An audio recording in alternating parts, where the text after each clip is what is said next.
இதே ஆதவ அர்ஜுனா அவர்கள் விசிகால இருக்கும்போது விஜயை பத்தி என்ன பேசியிருக்காரு. இவங்கெல்லாம் அது பாருங்க, அப்படி வெளில வராத வரைக்கும் தாங்க அந்த ஒரு கிரேஸ் அப்படின்றது இருக்கும். வந்து நிறைய தடவை பார்க்க ஆரம்பிச்சாங்கன்னா அது போயிடும் சொன்னார்ல. இப்ப எதுக்கு நான் நினைக்கிறேன், எல்லாரும் சொல்றாங்க தாவேகா இவங்களுடைய பி டீமா இல்ல அவங்களுடைய பி டீமா எல்லாம் கேட்டுக்கிறாங்க. இப்ப ஆதவ அர்ஜுனா யாருடைய ஸ்லீப்பர் செல்னு எனக்கு டவுட்டா இருக்கு. திமுகவுக்கு வேற யாருக்கும் லாபம் போகுது அப்படின்ற சந்தேகம் வருதா சார்? அப்படி தாவேகா சல்லியா உடஞ்சுன்னு உங்களுக்கு தெரியலையா? அதாவது விசிகா தொண்டர்கள்லாம் அந்த பக்கம் போறாங்க, அவர்கள்லாம் கொள்கை பிடிப்பற்றவர்கள் அப்படின்னு அண்ணன் திருமா அவர்கள் பேசினார். விசிகா தொண்டர்கள்லாம் எங்க தாவேகா பக்கம் வந்துட போறாங்களோ அப்படின்றதுக்காக வந்து இவர் திருமாவை பேசினார் அப்படின்னு எடுத்துக்கலாமா? நடந்தது, நடப்பது, நடக்க போவது அனைத்தும் அறிவோம். யாமறிவோம். அனைத்தும் அறிந்தவர் என்பதாலேயே நீங்கள் எழுதும் செய்யுளில் பிழை இல்லாமல் இருக்குமா அப்படின்னு கேட்ட நக்கீரனும் இங்கதான் இருந்தாங்க. அதனால சும்மா எல்லாம் சொல்லுங்க, அவருக்கு அரசியல்னா ஒண்ணும் தெரியல, சினிமா பத்தி மட்டும் ரொம்ப தெரியுமாலாம் கேட்காதீங்க. இதுன்னு அவர் சென்று சேரலையா சார்? ஆனா அவர் தான் தமிழ்நாட்டின் அடுத்த முதலமைச்சரா சார்? அடுத்த பிரதமரும் கூட அவர். அததான் நான் இதுக்கு முன்னாடி நான் ஒண்ணு சொன்னேன், வெளி உலகத்துல நடக்கிறது மட்டும் அவருக்கு தெரியுமான்னு நினைச்சிட்டு இருக்கீங்களா அப்படின்னு. அதெல்லாம் அவர் கண்டுக்கிறதே கிடையாது.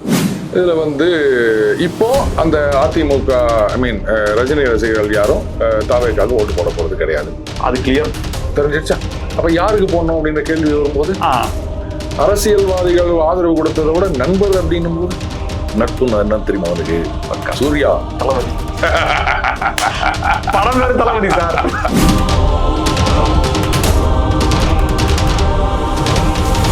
ஸ்பெக்ட்ரம் தமிழ் நேயர்களுக்கு வணக்கம். நம்மோடு அரசியல் விமர்சகர் டெய்லி பஞ்ச் அருண் இருக்கிறார், பேசலாம். ஐயா வணக்கம். வணக்கம் ராம்ஸ். ரஜினி ஆதவ அர்ஜுனா அந்த பதில், காலம் பேசாது காத்திருந்து பதில் சொல்லும், என்ன சொல்றாரு சார் ரஜினிகாந்த் அவர்கள்? ராம்ஸ், ஒரு விஷயம் முதல்ல நான் கிளியர் பண்ணிடலாம் அப்படின்னு நினைக்கிறேன். இப்போ ரஜினிகாந்த் அவர் வந்து அரசியலுக்கு வரேன் அப்படின்னாரு, அப்புறம் கட்சி ஆரம்பிக்கிறேன்னாரு, ஆரம்பிக்காத கட்சிக்கு 3 பேர் எல்லாம் போட்டாரு. அந்த காலகட்டத்திலேருந்தே வந்து அவருடைய அந்த நடவடிக்கைகளை வந்து நான் நிறைய விமர்சனம் பண்ணியிருக்கேன். அந்த வட்டி தொழில் பண்ணதா, இன்கம் டேக்ஸ்ல சொன்னதா இருக்கட்டும், இல்லை வந்து அந்த பள்ளியில நடந்த பிரச்சனை, அதுக்கப்புறம் அதாவது சம்திங், அதுக்கப்புறம் அந்த கல்யாண மண்டபத்துக்கு வரி தள்ளுபடி அப்படின்னு கேட்ட இஷ்யூ, இதுலெல்லாம் வந்து நான் நிறைய விமர்சனம் பண்ணியிருக்கேன். இதெல்லாம் பார்த்தீங்கன்னா அவர் வந்து அரசியலுக்கு வருகின்றேன் அப்படின்னு சொல்ற காலகட்டத்தில் அவருடைய நடவடிக்கைகள், அதனால நான் பேசினேன். ஏன்னா அரசியல் சார்ந்த விஷயங்களை பத்தி நான் விமர்சனம் பண்ணிட்டு இருக்கேன், மற்றபடி தனி மனிதர் சார்ந்த விஷயங்களை நான் போறது கிடையாது. ரைட்டா? இப்போ வந்து அவரு வரேன்னு சொல்லிட்டு அதுக்கப்புறம் வரமாட்டேன் உடல்நிலை அப்படின்ற காரணத்தை காமிச்சு அந்த லெட்டர் பேட் என்னோடது கையெழுத்தேந்தில் அப்படின்லாம் சொன்னாரு. அதுக்கப்புறம் கூட நான் கேட்டிருக்கேன், சரிங்க அப்பன்னா வந்து அப்ப சினிமால மட்டும் எப்படி நடிக்க முடியும்? இதே அந்த கொரோனா இருந்த காலகட்டத்திலேயே ஒரு சினிமால நடிச்சிருக்காரு, அப்ப அரசியலுக்கு வர முடியாது, இது மட்டும் முடியுமா அப்படின்னும் நான் கேட்டிருக்கேன். இதெல்லாம் பொது வெளியில நாம பார்க்கின்ற விஷயங்கள். மற்றபடி பின்னாடி என்ன நடந்தது அப்படின்ற விஷயங்களை பத்தி பேசணும் அப்படின்னா, இது உண்மையான்னு கேட்டா அதை நிரூபிப்பதற்கு உங்ககிட்ட ஆதாரம் வேணும். இதுதான் வந்து நான் என்னைக்கும் ஃபாலோ பண்ணிட்டு இருக்க ஒரு விஷயம். எதுவா இருந்தாலும் நீங்க பேசணும்னு சொன்னா உங்களுக்கு பிளாக் அண்ட் ஒயிட்டா ஏதாவது வேணும், அது இல்லாம பேசக்கூடாது. மற்றபடி இதனால அவர் வரல, அதனால இவர் வரல, இதெல்லாம் சொல்றதுக்கு நீ யாரு? அப்ப நாளைக்கு அவங்க தரப்புல இருந்து நீ இதனால இப்படி வந்திருக்க, அதனால அப்படி வந்திருக்கன்னு சொன்னா நீ எங்க கொண்டு போய் மூஞ்ச வச்சுப்ப? விசிகால வந்து நீ இதனாலதான் வந்த, திமுகவுக்கு நீ இப்படி, ஏன் உங்க தலைவரே இதுக்காகத்தான் அரசியலுக்கு வந்தார், இல்ல அதுக்காகத்தான் வந்தார் அப்படின்னு சொன்னா நீ என்ன பண்ண முடியும்? இல்லைன்னு சொல்ல முடியுமா? You are opening the door for them. இதுதான் நான் சொல்றது. அவர் இந்த மாதிரி காரணத்தினாலதான் வரல அப்படின்றது உனக்கு எப்படி தெரியும்? அவர் வந்து சொன்னாரா? அதாவது இவங்க எல்லாம் என்ன நினைச்சிட்டு இருக்காங்க, அந்த நம்ம திருமா அவர்களை பத்தி கூட என்ன சொன்னார், நான் அப்படி சொல்லவில்லை, சொன்ன வீடியோ அப்படியே இருக்குது, அப்புறம் நான் அப்படி சொல்லவில்லை, தவறாக அர்த்தம் புரிந்துக்கிட்டா நாங்களாம் என்ன முட்டா பயிலுவலா, தமிழ்ல இருக்கிறது என்னன்னு எங்களுக்கு தெரியாது, நீங்க என்ன லாட்டின்லயும் கிரீக்லயா பேசுனீங்க? சரி, அவ்வளவு வேணாம். இதே ஆதவ அர்ஜுனா அவர்கள் விசிகால இருக்கும்போது விஜயை பத்தி என்ன பேசியிருக்காரு. இவங்கெல்லாம் அது பாருங்க, அப்படி வெளில வராத வரைக்கும் தாங்க அந்த ஒரு கிரேஸ் அப்படின்றது இருக்கும். வந்து நிறைய தடவை பார்க்க ஆரம்பிச்சாங்கன்னா அது போயிடும் சொன்னார்ல. அதனாலதான் பனியூர்லயே உட்கார வச்சு நிக்கிறீங்களா? அவர் அடிக்கடி வெளில வந்துட்டாருன்னா அதுக்கப்புறம் ஒத்துரும் அவரை சீந்த மாட்டாங்க. ஒன்ஸ் அவரை பார்த்தாச்சுன்னா அதுக்கப்புறம் யாரும் கூட்டத்துக்கு வரமாட்டாங்க. நாங்க தான் மாசுன்னு சொல்லி ஏமாத்த முடியாது. அதனால தான் நீங்க பனையூர்லயே பூட்டி வச்சுக்கிறீங்களான்னு கேட்டா இவர் என்ன பதில் சொல்வாரு? இது மறைவான விஷயங்கள், ஆதாரம் இல்லாத விஷயங்களை பத்தி பேசல. அவர் சொன்ன விஷயங்கள், நடக்கின்ற விஷயங்கள், இதை பத்தி வச்சுதான் நம்ம கேட்டுக்கிறோம். சோ வீட்டுக்குள்ள நடக்கிற விஷயங்கள், தனிப்பட்ட விஷயங்கள், இதை பத்தி எல்லாம் பேசுறதுக்கு யாருக்கும் அருகதை கிடையாது. அரசியல்ல அவங்க வராங்கன்னா அப்ப நீங்க அரசியல் ரீதியா விமர்சனம் பண்ணுங்க. அடுத்தது, அவர் இப்ப அரசியலுக்கு வரல. இப்ப எதுக்கு நான் நினைக்கிறேன், எல்லாரும் சொல்றாங்க தாவேகா இவங்களுடைய பி டீமா இல்ல அவங்களுடைய பி டீமா எல்லாம் கேட்டுக்கிறாங்க. இப்ப ஆதவர்ஜுனா யாருடைய ஸ்லீப்பர் செல்னு எனக்கு டவுட்டா இருக்குதுங்க. ஏன்னா இந்த விஷயத்தினால திமுகவுக்கோ வேற யாருக்கும் லாபம் போகுது அப்படின்ற சந்தேகம் வருதா சார்? அப்படி தாவேகா சல்லியா உடஞ்சுனுக்குதுன்னு உங்களுக்கு தெரியலையா? அதாவது விசிக தொண்டர்கள்லாம் அந்த பக்கம் போறாங்க, அவர்கள்லாம் கொள்கை பிடிப்பற்றவர்கள் அப்படின்னு அண்ணன் திருமாவர்கள் பேசினாரு. விசிக தொண்டர்கள்லாம் எங்க தாவேகா பக்கம் வந்துட போறாங்களோ அப்படின்றதுக்காக இவர் திருமாவை பேசினார் அப்படின்னு எடுத்துக்கலாமா? ரஜினி அரசியலுக்கு வருவார்னு காத்துட்டு இருந்தாங்க. இப்ப அவர் வரலன்னு விஜய் அரசியலுக்கு வந்திருக்கார். அப்படின்னும் போது எங்க ரஜினி ரசிகர்கள்லாம் தாவேகாக்கு எங்கேயாவது ஓட்டு போட்டுருவாங்களோ அப்படின்றதுக்காக இந்த பக்கம் இதை சல்லியா உடைச்சிட்டார் அப்படின்னு எடுத்துக்கலாமா?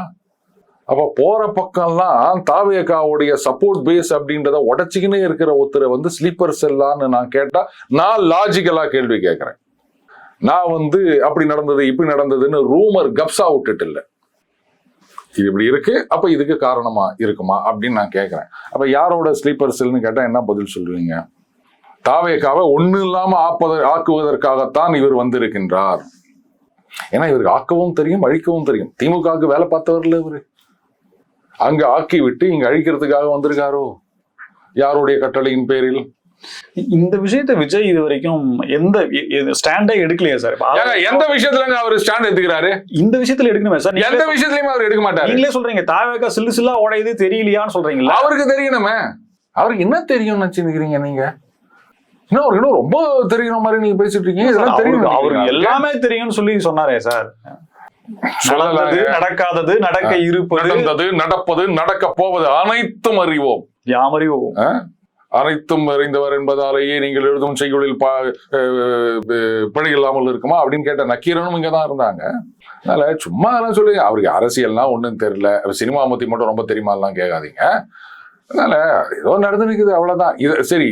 மத்தபடி வெளி உலகத்துல என்ன நடக்குதுன்னு தெரியுமா அவருக்கு? என்ன பாயிண்ட் அவுட் பண்றேன்னா, இப்ப ஆதவர்ஜுனா கருத்து பேசிட்டாரு, அது மன்னிப்பு கேட்டாரு. ரஜினி அவர்கள் ஒரு ஹேஷான ஒரு ரிப்ளை கொடுத்திருக்காரு. அது மறுபடியும் இந்த எலெக்ஷன் நெருங்க போறப்ப, வாக்களிக்க போறப்ப அவர் ஏதாவது ஸ்டாண்ட் எடுக்க போறாரா, எதிராக ஏதாவது இருக்குமா அப்படின்றதும் ஒரு பார்வை வச்சிருக்காரு. அவரு அதெல்லாம் ஸ்டாண்ட் எல்லாம் எடுக்க மாட்டாரு. இப்ப இவ்வளவு போயிட்டு இருக்குல்ல சார், போயிட்டு இருக்கும்போது ஆதவர்ஜுனா பேசுனதுக்கு விஜய் எதுவுமே பேசலன்னா, இப்ப ஆதவர்ஜுனா பேசுனது விஜயுடைய கருத்து, தாவேகாவுடைய கருத்துன்றது இது வரைக்கும் அப்படித்தானே இருக்கு. மறுப்பு இல்லைன்னா அதுதான் அர்த்தம். ஏற்கனவே கழுகு காக்கா கதை வந்தது சார். இது பாருங்க ராம்சே, முதல்ல அவருடைய கருத்து என்ன, அதாவது விஜய் அவர்களுடைய கருத்து என்ன அப்படின்றத ஜான் ஆபிரகாமோ இல்ல புஷி ஆனந்தோ இல்ல ஆதவர்ஜுனாவோ அவங்க போயிட்டு இதுதாங்க உங்க கருத்து அப்படின்னு சொன்னாதான் அவர் எடுத்துக்கிற நிலைமையில இருக்காருன்னு தான் நான் நினைச்சிட்டு இருக்கேன். ஏன்னா அட்லீஸ்ட் ஒரு A4 ஷீட்டாவது அவர் முன்னாடி வேணும். அப்பதான் அவரு கருத்து இவ்வளவு அந்த தெரிவித்த கருத்துக்கு சார்புடைய எதிரான கருத்துக்கள் வந்துட்டு இருக்கு, போட்டு ரோஸ்ட் பண்ணிட்டு இருக்காங்க. எதுவுமே அவரை சென்று சேரலையா சார்? ஆனா அவர் தான் தமிழ்நாட்டின் அடுத்த முதலமைச்சரா சார்? அடுத்த பிரதமரும் கூட அவரு. அததான் நான் இதுக்கு முன்னாடி நான் ஒண்ணு சொன்னேன், வெளி உலகத்துல நடக்கிறது மட்டும் அவருக்கு தெரியுமான்னு நினைச்சிட்டு இருக்கீங்களா அப்படின்னு. அதெல்லாம் அவர் கண்டுக்கிறதே கிடையாது. முக்கியமா இந்த சினிமால இருக்க பல பேர் பண்ற தப்பு என்ன அப்படின்னா, அவங்க ஒரு தனி உலகத்துல இப்பதான் அந்த யூனிவர்ஸ்னு ஒண்ணு சொல்லிட்டாங்க இல்லையா, அதுல இருக்காங்க.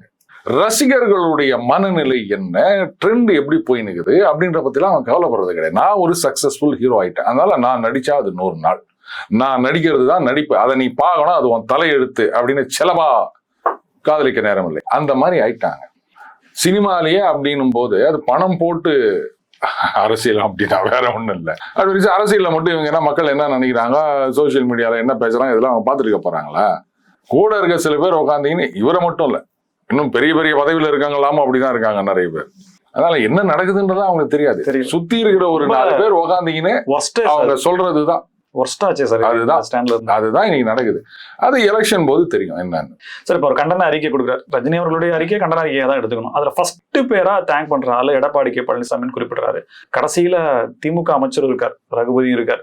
இப்போ எடப்பாடி கே பழனிசாமி அவர்களுடைய அறிக்கையிலிருந்து நமக்கு ஏதாவது எடுத்துக்கலாமா சார்? இப்போ அதிமுக என்டிஏ சப்போர்ட் அப்படிங்கிற மாதிரி ஏதாவது ஒரு லைட்டா ஸ்மெல் தெரியுதா சார்? அது சப்போர்ட்லாம் தெரிய வேணாம், ஆட்டோமேட்டிக்கா ரஜினி ரசிகர்கள் எந்த பக்கம் டேக் டைவர்ஷன் அப்படின்றது நல்லாவே தெரியுது.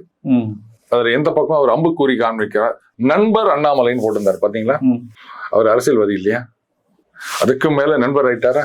அப்ப அதுல இருந்தே ரோடு எந்த பக்கம் பிரியுது அப்படின்னு உங்களுக்கு புரியலையா? இதுக்கெல்லாம் கூட உங்களுக்கு பதவுரை பொழிப்புரைன்னு கோனார் நோட்ஸ் போடணுமா உங்களுக்கு? அவ்வளவுதான் அர்த்தம். சோ ஆத ஒரிஜினா மிஷன் அக்கம்ப்ளிஷ்ட். பொதுவாகவே பாஜகவினுடைய தலைவர்களோடு அந்த ஆன்மீக அரசியல் நெருக்கமா இருக்காரு. சோ பாஜகவினுடைய முன்னாள் தலைவர் ஏற்கனவே பல பரிச்சயமான நபர் அப்படின்றதுனால அவர் சொல்லியிருக்கலாம், இதை வச்சுட்டு நீங்க பாஜக அவங்களுக்கு தான் ஆதரவு அப்படின்றதெல்லாம் சொல்லணும். ஒரு சப்பக்கட்டு வந்துச்சுன்னா அதுக்கு நீங்க என்ன? Very simple. இதுல இப்போ அந்த அதிமுக ரஜினி ரசிகர்கள் யாரும் தாவேக்காக ஓட்டு போட போறது கிடையாது. அது கிளியர் தெரிஞ்சிருச்சா? அப்ப யாருக்கு போடணும் அப்படின்ற கேள்வி வரும்போது அரசியல்வாதிகள் ஆதரவு கொடுத்ததை விட நண்பர் அப்படின்னும் போது நட்பு என்ன தெரியுமா அவனுக்கு? சூர்யா தளபதி